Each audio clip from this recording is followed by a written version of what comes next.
dans le prochain épisode de Demain nous appartient. Tandis qu'Agathe tue son complice, Bruno fait des louanges sur son fils. Morgane et Sandrine sont quant à elles de retour à 7. Attention, les paragraphes qui suivent contiennent des spoilers sur l'épisode de Demain nous appartient diffusé demain soir sur TF1. Si vous ne voulez rien savoir, ne lisez pas ce qui suit. Vendredi 23 juin dans Demain nous appartient. Agathe tue son complice et après avoir été agressée par son complice, Agathe a été transportée à l'hôpital Saint-Clair.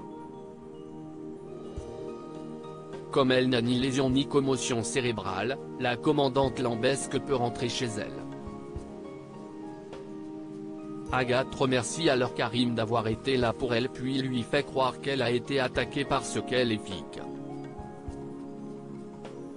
Et d'ajouter qu'il s'agissait probablement du ravisseur d'Aurore. En quittant l'hôpital, Karim et Agathe croisent Martin. Après les présentations, ce dernier félicite sa remplaçante pour le sauvetage d'Aurore puis Karim en profite pour prendre de ses nouvelles. Ce dernier l'informe donc qu'il va devoir aller dans un centre de rééducation pour sa jambe. Plus tard, Georges est de retour au commissariat et fait la connaissance d'Agathe. Mais avant cela, le policier n'a pas perdu de temps pour se mettre au travail. Il a en effet épluché les images de vidéosurveillance et a pu identifier son agresseur. Il s'agit d'Éloi Burin, un homme connu des services de police pour des faits de vol et trafic de stupéfiants. Immédiatement, Karim et Agathe se rendent à son domicile pour l'interpeller. En voyant les deux enquêteurs, Éloi prend la fuite. Tandis qu'il se lance à sa poursuite, Agathe est la plus rapide. Pris au piège, le jeune homme lui présente ses excuses et indique avoir agi sous le coup de la panique. Malgré tout, Agathe lui tire dessus et il meurt sur le coup. Pour maquiller la scène, la commandante Lambesque place une arme entre ses mains puis tire un coup de feu. Lorsque Karim débarque sur les lieux, elle lui fait croire que l'homme lui a tiré dessus et qu'elle n'a pas eu d'autre choix que de riposter.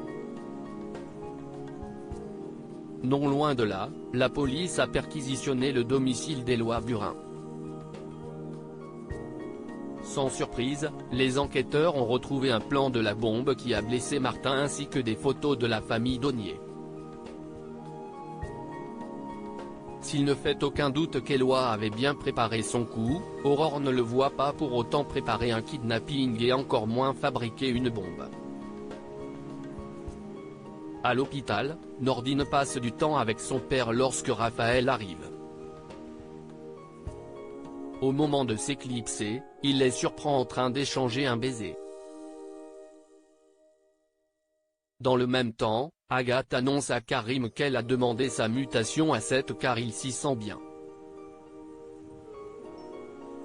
Le temps qu'elle trouve un appartement, il l'invite alors à s'installer chez lui. En fin de journée, Aurore a réuni sa famille et ses collègues au Spoon pour les remercier de s'être mobilisés pour la libérer.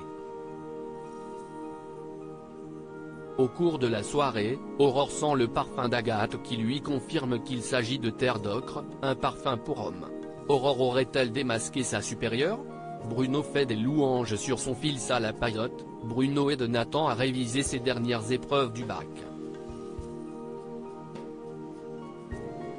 Toutefois, le jeune homme est plus concentré sur la serveuse.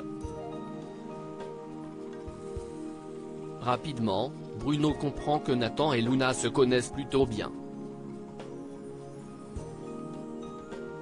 Lorsqu'il questionne son fils à son sujet, celui-ci rétorque qu'il n'a aucune envie de parler de sa vie sexuelle avec son père. Au moment où Nathan parle avec Charlie, Bruno en profite alors pour discuter avec Luna. Une attitude qui agace Nathan qui croit que son père est en train de la draguer. En réalité, Bruno n'a fait que parler de son fils et l'a même dépeint comme un jeune homme drôle, intelligent et débrouillard. D'ailleurs, il est très fier de lui. Morgane et Sandrine sont de retour à 7 chez les Delcourt. Alex réserve une belle surprise à Chloé et Victoire. En effet, Sandrine est de retour à 7 pour quelques semaines. Pendant ce temps, Morgane débarque au cabinet Perrault pour faire la surprise à Gabriel. Heureux, il se jette dans ses bras puis il décide d'aller déjeuner au Spoon pour rattraper le temps perdu. L'occasion pour Gabriel de parler de son travail au sein du cabinet mais également de sa rupture avec Nora. Au cours de la discussion, Morgane apprend à son fils qu'Arthur est fou amoureux de sa nouvelle copine et qu'il n'est pas venu à 7 car il avait déjà prévu des vacances.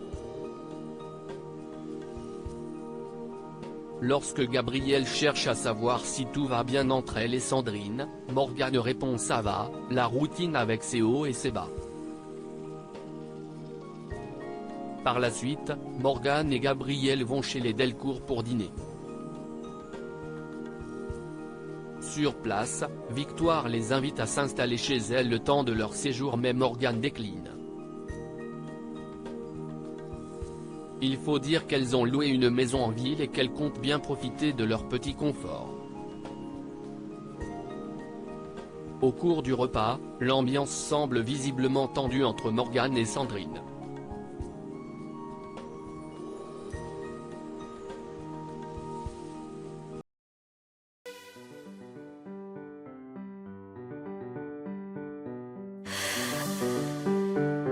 나